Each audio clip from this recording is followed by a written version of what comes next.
now.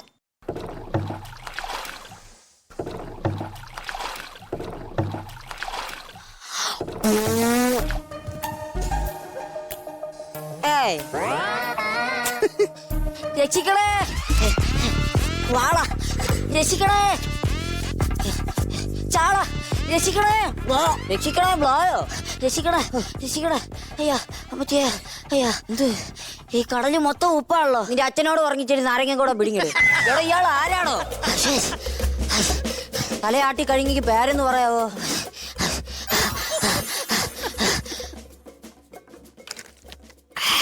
ഇതും കൂടെ കഴിയും എന്തിനാ കഴിക്കാതിരിക്കും ഈ തിരി എടുത്ത് തരുന്നത് നാളെ രാത്രി കടലിൽ പോകുമ്പോ കത്തിക്കാനുള്ള മണ്ണെണ്ണയാണ് ഇയാൾ എടുത്ത് കുടിക്കുക ഈ തിരിയും കൂടെ കഴിക്കാണോ അണ്ണാക്കി വെച്ച് കത്തിക്കരുത് അല്ല ചേട്ടൻ ഏതാ ഞാൻ ഉക്രൈൻ ഗവർണർ ജിതിൻ വാവ ശരിക്കും എടാ എന്നെ കണ്ടാ മനസ്സിലാത്തില്ലേ ഞാൻ കടലിൽ പോകുന്ന മീൻപിടുത്തക്കാരനാണെന്ന് അല്ല ചേട്ടൻ എന്തിനാ കടലിലോട്ട് വന്ന് പറഞ്ഞുതരാം ഞാൻ എന്നും കടലിന്റെ നടുക്ക് പോയിട്ട് ചെമ്പല്ലീനെയും വരാലിനെയും കുളിപ്പിച്ച് കിടത്തി പെറ്റിക്കോട്ട് ഇട്ട് കരിയും തേച്ച് അവരെ അംഗനവാടിയിലോട്ട് പറഞ്ഞു എന്നിട്ട് ഞാൻ തിരിച്ച് കരയിലോട്ടും പോകും ശരിക്കും ബുദ്ധിയില്ലെന്ന് മനസ്സിലായി പേരുണ്ടോ ഉണ്ട് അറിവാളൻ കറിവാളയുടെ ആരുമല്ല അറിവാളൻ അല്ല നീ എവിടുന്നേ വലിഞ്ഞു കയറി വരുന്നത് ഞാൻ ശ്രീലങ്കന്ന് വരിക കേട്ടിട്ടില്ലേ ശ്രീലങ്ക അറിയാ ഇന്ത്യയുടെ മുട്ടി ചേന വലിരിക്കുന്ന സാധനമല്ലേ ഞാൻ കണ്ടിട്ടുണ്ട് അല്ല നിനക്ക് വീട്ടിൽ ചോദിക്കാനും പറയാനും ആരുമില്ലേ എനിക്കൊരു അച്ഛനുണ്ട് അച്ഛൻ കുടിൽ വ്യവസായത്തിന്റെ ലോൺ എടുക്കാൻ വേണ്ടിട്ട് ബാങ്കിൽ അപേക്ഷിച്ച പിടിച്ച് ജയിലിലിട്ട് എന്തൊരു രാജക്കാരാണോ നിങ്ങള് ഒരു പാവപ്പെട്ട മനുഷ്യൻ കുടിൽ വ്യവസായത്തിന് വേണ്ടി ബാങ്കിൽ ലോൺ എടുത്തതിന് പിടിച്ച് ജയിലിലാണ് വരണ്ടേ അട്ടെ എന്തായിരുന്നു വ്യവസായം ബോംബ് നിർമ്മാണം ഏടോ അതിനൊക്കെ ഉണ്ടല്ലോ എന്റെ അച്ഛന് കുറെ സ്വത്തും ഒരു വലിയ വീടും ഉണ്ടായിരുന്നു അച്ഛൻ ഈ സ്വത്തെല്ലാം വിറ്റിട്ട് ഒരു കപ്പലിന്റെ ബിസിനസ് തുടങ്ങി അത് പൊട്ടിപ്പോയി അതിനുശേഷം ബാക്കി മിച്ചമുള്ള ഈ വീടാണ് അച്ഛൻ ഈ വീട് വിറ്റിട്ട് ഒരു ബോട്ടിന്റെ ബിസിനസ് തുടങ്ങി അത് 8 നില പൊട്ടി ബാക്കിയുള്ള മിച്ചമുള്ള എല്ലാം വിറ്റ് കഴിഞ്ഞാൽ അച്ഛൻ ഒന്നും തുടങ്ങാൻ പറ്റിയില്ല അതെന്തോ ബാക്കിയുള്ള വെച്ചിട്ട് അച്ഛന് ഒന്നും തുടങ്ങാൻ പറ്റാത്തത് ബാക്കി മിച്ചമുള്ള അരയെ കെട്ടിയിരുന്ന കറുത്ത അരട് വിറ്റ് കഴിഞ്ഞാൽ എന്തോ കിട്ടാനാ അല്ല നീ എന്തിനീ കടലിലോട്ട് എടുത്തി ആടി അത് പറ മോനെ കരയാതെ കാര്യം പറയടാ എനിക്കൊരു കാമുക ഉണ്ടായിരുന്നു തേൻമൊഴി അവളെന്നെ എപ്പോഴും തെറി വിളിക്കും ആഹാ തേൻമൊഴി ഞാനും അവളുമായിട്ടുള്ള കല്യാണം വരെ മുടങ്ങി കാര്യം ഞാൻ ഒരു മണ്ടനാന്ന് അവള് പറയുന്നത് അവള് നിന്നെ ഇത്ര മനസ്സിലാക്കിയ സ്ഥിതിക്ക് നീ അവളെ കെട്ടുന്നതാണ് നല്ലത് ചേട്ടാ അല്ല നീ എന്തിനാ ഈ കടലിലോട്ട് എടുത്തിയാടി അത് പറ ചേട്ടൻ കേക്കണം അതിന് നീ പറയണം ഞാൻ പറയാം അതൊരു പഴയ കഥയാ മിണ്ടരുത് ഒരു തിമിംഗലം നമ്മളെ ആക്രമിക്കാൻ വരുന്നുണ്ടോ ആക്രമിച്ച് കൊല്ലട്ടാ ചേട്ടാ ചേട്ടാ ഞാൻ പറയുന്ന കേക്ക് ഞാൻ പണ്ട് ഭയങ്കര സുന്ദരനായിരുന്നു രക്ഷോട്ട് അതെന്ത് നീ പറയുന്ന കേട്ടോണ്ടോ തിമിംഗലം ചിരിച്ചോണ്ട് പോവാണ് ചേട്ടാ ഞാൻ പറയുന്ന കേക്ക് പറ ഞാൻ ശരിക്കും ഒരു എറണം കെട്ടവനായിരുന്നു എന്താ അങ്ങനെ ചേട്ടൻ കേക്കണം എന്റെ കൂട്ടുകാരന്മാരെല്ലാരും കൂടെ ഒരു ദിവസം കടലിന്റെ കരയിൽ പോയിട്ട് കടലമ്മ കള്ളീന്ന് എഴുതി വെച്ച് എന്നിട്ട് ഈ തിര വന്നത് മായ്ച്ചിട്ടങ്ങ് പോയി ഇത് കണ്ടോണ്ട് ഞാനും കടലിന്റെ കരയിൽ പോയിട്ട് കടലമ്മ കള്ളീന്ന് എഴുതി വെച്ചു ഈ ആ തിര വന്ന് മായ്ച്ചിട്ട് പോയി അതിനിപ്പോ എന്താ തിരയാകുമ്പോ മായ്ച്ചിട്ട് പോവാ അപ്പൊ നീ എങ്ങനെ എണ്ണം കെട്ടവനാന്ന് ഈ തിര വന്ന് മായ്ച്ചിട്ട് പോയിട്ട് കടലിൽ തിരിച്ചെഴുത്തി വെച്ചേക്കണ് നിന്റെ അച്ഛാടാ കള്ളീന്ന് അത്രയ്ക്കും ഗതി കെട്ടവനാണ് ഞാൻ നീ അങ്ങനെയൊന്നും പറയല കേട്ടോ നിനക്കൊരു കാമുകയുണ്ടല്ലോ തേൻമൊഴി എന്തോ ചേട്ടാ പേര് ഓർമ്മിപ്പിക്കരുത് ഒരു തള്ളക്കി വിളി എന്റെ ഈ ചെവി കൂടെ കയറി ഇങ്ങോട്ടങ്ങ് പോയി എടാ അവളെന്തിനാണോ നിന്നെ ഇങ്ങനെ തെറി വിളിക്കുന്നത് ചേട്ടാ കേക്കണം അതിന് നീ പറയണം ഞാൻ പറയാം ഞാൻ അവളെ ഒരു ദിവസം ഇംപ്രസ് ചെയ്യിപ്പിക്കാൻ വേണ്ടി ഒരു സെറ്റ് ചോക്ലേറ്റും കുറെ റോസാപ്പൂക്കളും വാങ്ങിച്ചു കൊടുത്തു അന്നാണ് അവൾ എന്നെ ആദ്യമായിട്ട് തെറി വിളിച്ചത് എന്തൊരു കാമുകയാടാ നീ അവക്ക് റോസാപ്പൂവും ചോക്ലേറ്റും വാങ്ങിച്ചു കൊടുത്തതിന് തെറിയാണോ വിളിക്കണ്ടേ നീ എന്നാണ് അവക്ക് അത് വാങ്ങിച്ചു കൊടുത്തത് അവിടെ അച്ഛൻ മരിച്ചതിന്റെ അന്ന് അത് മാത്രമല്ലെന്ന് ഞാൻ എവളുടെ കൂടെ സിനിമ കാണാൻ തിയേറ്ററിൽ പോയപ്പോ ബാബുനെ കൂടെ എന്റെ കൂടെ കുട്ടി അത് നീ എവളെന്നെ വീണ്ടും തെറി വിളിച്ചു കേട്ടാ ഈ മക്കളെ പെമ്പിള്ളാരാകുമ്പോ ഇച്ചിരി ഈഗോ ഒക്കെ കാണും പക്ഷെ കൂട്ടുകാരനെ സിനിമ കാണിക്കാൻ കൊണ്ടുപോയി തെറി വിളിക്കേണ്ട ആവശ്യമില്ലായിരുന്നു ചേട്ടാ ബാബു കൂട്ടുകാരെ അല്ലെന്ന് പിന്നെ മാമിയുടെ വീട്ടിലെ ആട് പക്ഷെ 2:30 സിനിമ കാണാൻ കയറി ഞങ്ങൾ തിരിച്ച് 9 മണിക്കാ വീട്ടിൽ വന്ന് ഇത്ര നേരം എന്തായിരുന്നു പരിപാടി ആട്ടും കാട്ടും മൊത്തം പറക്കിട്ട് പോയാ മതി തിയേറ്ററിന്റെ ഉടമസ്ഥൻ പറഞ്ഞു അതാണ് ഇത്ര നേരം എടുത്ത് ഈ ആട് കാരണം എനിക്കൊരു വിഷയം ഉണ്ടായിട്ടുണ്ടെന്ന് അതെന്ത് ഞാൻ ഒരു ദിവസം ഒരു ആട് ഞാൻ വാങ്ങിച്ചോണ്ട് ബസ്സിൽ പൊക്കോണ്ടിരിക്കുക ഈ ആട്ടും കാട്ടം ബസ് വീണ് കഴിഞ്ഞാൽ കണ്ടക്ടർ അപ്പൊ തെറി വിളിക്കും ഞാൻ അതുകൊണ്ടതോ ഇത് വീഴുന്ന ആട്ടും കാട്ടം പിറക്കിയെടുക്കും പോക്കറ്റിലോട്ടിടും പിറക്കിയെടുക്കും പോക്കറ്റിലോട്ടും പിന്നെ ഞാൻ കുറച്ച് കപ്പലണ്ടിയൊക്കെ തിന്ന് വീട്ടിൽ ചെന്നപ്പോഴാണ് വിഷയം എന്ത് കപ്പലണ്ടി അതുപോലെ ഇരിക്കും നാട്ടും കാട്ടം കാണുന്നില്ല അല്ല നിനക്ക് ജോലിയും കൂലിയൊന്നും ഇല്ലേ ചേട്ടാ എനിക്ക് ജോലി ഉണ്ടെന്ന് എന്ത് ഞാൻ JCB ഡ്രൈവർ അല്ലേ പക്ഷെ അതിലും എനിക്കൊരു മുട്ടം പണി കിട്ടിയിട്ടുണ്ട്. ഞാൻ ഒരു ദിവസം ഇങ്ങനെ JCB ഓടിച്ചോണ്ട് ഇങ്ങനെ പോവായിരുന്നു. പെട്ടെന്ന് നോക്കുമ്പോ ഈ തേൻമൊഴി അവിടെ ബന്ധുക്കാരും കൂടെ മമ്മട്ടിയും വെച്ചോണ്ട് എന്തോ കുഴിച്ചോണ്ടിരിക്കുന്നു. ഞാൻ പിന്നെ JCB ഡ്രൈവറും കൂടെയാണ്. എന്റെ കഴിവ് തെളിയിക്കാൻ വേണ്ടിട്ട് അവര് കുഴിച്ചോണ്ടിരുന്നത് ഈ JCBക്ക് അങ്ങ് കുത്തി തള്ളി മറിച്ച്.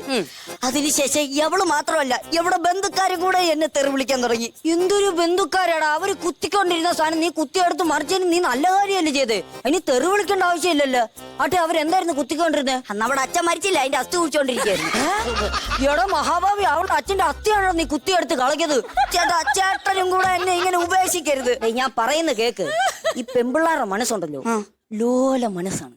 അവർക്ക് ഇഷ്ടമുള്ള എന്തെങ്കിലും നമ്മൾ വാങ്ങിച്ചു കൊടുത്തു കഴിഞ്ഞാൽ അവർ ഓട്ടോമാറ്റിക്കലി നമ്മുടെ അടുത്തോട്ട് വരും. ചേട്ടാ ഇഷ്ടമുള്ള വാങ്ങിച്ചു കൊടുത്തിട്ടുണ്ടെന്ന്. യവക്ക് ഈ തേങ്ങയുടെ പൊങ്ങ് ഭയങ്കര ഇഷ്ടാ. അപ്പൊ ഞാൻ ഒരു ദിവസം ഈ തേങ്ങയുടെ പൊങ്ങ് യവക്ക് സമ്മാനമായിട്ട് കൊടുത്തു. അന്ന് എവള് തെറിയും വിളിച്ച് എവിടെ ബന്ധുക്കാരി വളഞ്ഞിട്ട് തന്നെ ഇടിക്കുകയും ചെയ്തു. ഇവിടെ എന്തൊരു കുടുംബക്കാരാടാ. കെട്ടാൻ പോകുന്ന പെണ്ണിന് ഇഷ്ടമുള്ള സാധനം വാങ്ങിച്ചു കൊടുത്തതിന് തെറി വിളിക്കാൻ ചുറ്റിട്ട് ഇടിക്കുകയാണോ ചെയ്യേണ്ടത്? നീ എവിടുന്നാ പൊങ്ങെടുത്തത്? അവിടെ അച്ഛന്റെ സഞ്ചാനിക്കുഴി നട്ടിരുന്നത് എങ്ങനെ? ഏടോ മഹാഭാവി, പക്ഷെ ഞാൻ അന്തസ്സുള്ളവനാ ചേട്ടാ. എവിടെ വീട്ടുകാരെല്ലാരും കൂടെ എന്റെ വീടിന്റെ ഫ്രണ്ടിൽ വന്നിട്ട് നിനക്കിനി എവിടെ വേണോടാന്ന് എന്നോട് ചോദിച്ചു. ഞാൻ താണ്ടെ എന്റെ ഈ കാല് പൊക്കിയിട്ട് എന്റെ ഈ തള്ളവരലും കൊണ്ട് വേണ്ടാന്ന് പറഞ്ഞു. എന്തിനാ കാലിന്റെ തള്ളവരല് പൊക്കി വേണ്ടാന്ന് പറഞ്ഞേ? ബാക്കി എന്തേലും അനങ്ങണ്ട ചേട്ടാ, എല്ലാം അടിച്ചൊടിച്ചിട്ടേക്കോ. ഈ തള്ളവരല് മാത്രം അനങ്ങുന്നുള്ളായിരുന്നു. 3-4 മാസത്തേക്ക് എന്റെ കണ്ണും നാക്കും കയ്യും എല്ലാം യവായിരുന്നു. Complete actor. എന്താ ഏത് വേഷം കിട്ടിയാലും യവൻ ചെയ്യും. കുറച്ചുകൂടെ വേഷം കൊടുക്കാറുണ്ട്, ഒരു സ്റ്റേറ്റ് അവാർഡെങ്കിലും കിട്ടിയേനെ അല്ലേ? പക്ഷെ ഇനി ഞാൻ അവരുടെ വീട്ടിൽ പോകുമ്പോ അവരെന്നെ ഇരു കയ്യോടെ സ്വീകരിക്കും. അതെന്താ ചേട്ടാ കേക്കണം, കഴിഞ്ഞ മാസം എവളുടെ ബന്ധുക്കാരും കൂടെ കടല് കാണാൻ വന്നപ്പോ കളഞ്ഞു പോയൊരു സാധനമുണ്ട്. അത് ഞാൻ കഷ്ടപ്പെട്ട് കടലിൽ മുങ്ങി തപ്പി എടുത്തിട്ടുണ്ട്. ഇത് കാണുമ്പോ ഉറപ്പായിട്ടും അവരെന്നെ ഇരു കയ്യോടെ സ്വീകരിക്കും. കടലമ്മേ, അവളുടെ അച്ഛന്റെ ചിതാവത്വം. അയ്യോ, ഇത്രയും നാളും എനിക്ക് അന്നം തന്ന ഈ കടലിനോട് എനിക്കൊരു കമ്മിറ്റ്മെന്റ് ഉണ്ട്. അതുകൊണ്ട് യവനായിട്ട് ഞാൻ ഈ കടല് നാശമാക്കുന്നില്ല. പിന്നെ ഞാൻ തന്നെ ചാടി ചാവാൻ പോവാടാ.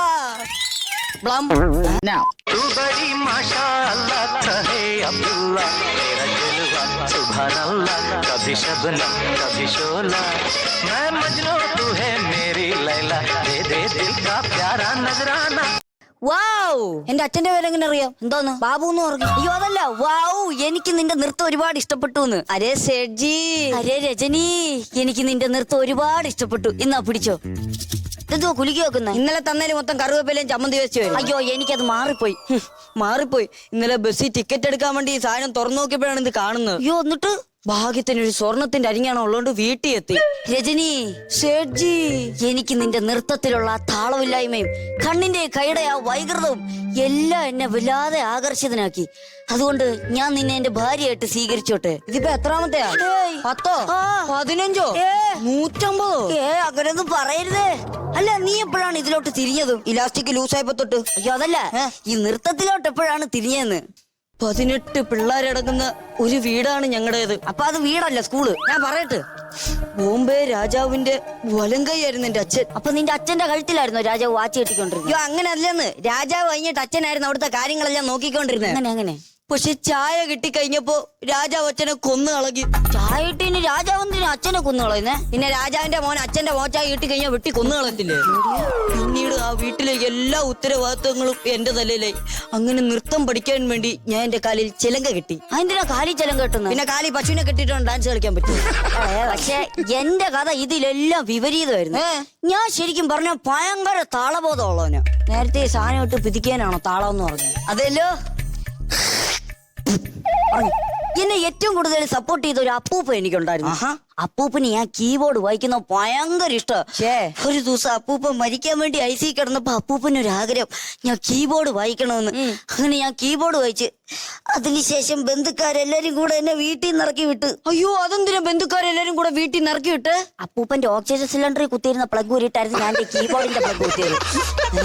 അല്ല, രജനിക്ക് കീബോർഡോ തബലയോ വല്ലതും വായിക്കാൻ പോയിട്ടുണ്ടോന്നോ? അതേട്ടുള്ളൂ. മുച്ചണ്ട ആദ്യത്തെ ആഴ്ച ഞാൻ മുച്ചണ്ട വായിക്കാൻ പോയി. 2ാമത്തെ മാസം ഞാൻ ഇരിചണ്ട വായിക്കാൻ പോയി. 3ാമത്തെ മാസം ഞാൻ ചെണ്ട വായിക്കാൻ പോയി. അതെന്താ അങ്ങനെ? ഓരോ മാസം ഞാൻ ഓരോന്ന് തല്ലി പൊളിക്കുമായിരുന്നു. പക്ഷെ എന്റെ അമ്മയുണ്ടല്ലോ ഭയങ്കര സംഗീതപ്രേമിയാണ്. എന്റെ വീട്ടിൽ ജോലിക്ക് ഇരുന്ന ആ രമണിയല്ലേ? അതെ.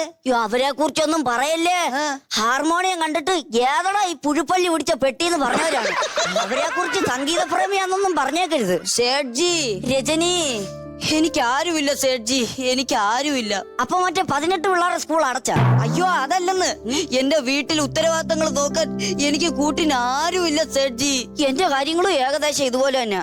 ഞാൻ ദൂർത്തടിച്ച് എന്റെ കയ്യിലുള്ള എല്ലാം നഷ്ടപ്പെട്ടു. ഇപ്പൊ ആകപ്പാടെ 7 ബംഗ്ലാവ് മാത്രം മിച്ചമുള്ളൂ. എനിക്ക് താഴെയുള്ള 17 പേരും പെണ്ണുങ്ങളാണ്. അപ്പൊ ആ 7 ബംഗ്ലാവിന്റെ കാര്യത്തിലും തീരുമാനമായി. പക്ഷെ എന്റെ അച്ഛൻ ഇങ്ങനൊന്നും അല്ല കേട്ടോ. എന്റെ അച്ഛൻ ദൂർത്തടിക്കാറേ ഇല്ല. അതെന്ത്? ദൂർത്തടിക്കാൻ വല്ല തേങ്ങയും വേണ്ട. പക്ഷെ എന്റെ അച്ഛൻ ഭയങ്കര കോടീശ്വരനും ദൂർത്തടിക്കാരനായിരുന്നു. ആരെങ്കിലും എന്തെങ്കിലും ചെയ്യുന്നുണ്ടോ അപ്പൊ അച്ഛൻ എന്തേലും എടുത്തു കൊടുക്കും. അപ്പൊ അച്ഛൻ അവിടെ ഉണ്ട്, ഏതോ ഒരു ഹോട്ടലിൽ എടുത്തു കൊടുക്കാൻ നിൽക്കുന്നു. പക്ഷെ സേഠ്ജിക്ക് ഡോക്ടറേറ്റ് കിട്ടിയതിന്റെ ചെലവൊന്നും നമുക്ക് ചെയ്തില്ല. ആർക്ക് ഡോക്ടറേറ്റ് കിട്ടിയെന്ന്?